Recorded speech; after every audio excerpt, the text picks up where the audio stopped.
Halo guys, hari ini aku mau iniin suara asli aku karena aku pakai capcut terus kan guys. Edit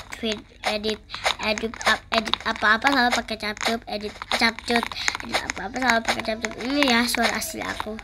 Ya kalau udah tahu apa berapa sih? Kalau udah liwat tap balik. Iya, ini suara saya. Jadi mohon dihormati. Nah, kenapa aku selalu pakai capcut? Karena suaranya biar kayak Kak Sitil guys. Ya, bukan copi Kak Sitil ya. Avatarku gini loh. Avatarku aja begini kok. Tuh, aku tidak mencopi orang ya. Aku gak sama sekali copi orang. Apalagi adikku aku copi gak sama sekali. Aku gak selalu copi lah, gak selalu copi orang gitu loh. Ini mana? Oke guys, sekian dari videonya. Oke, udah segitu aja sih.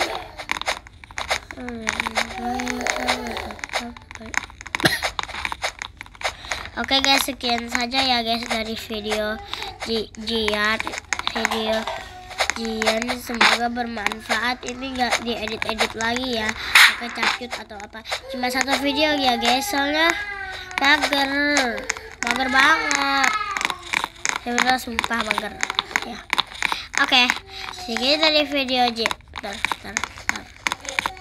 Sekian dari video Jian. Terima kasih ya yang sudah menonton. Bye bye.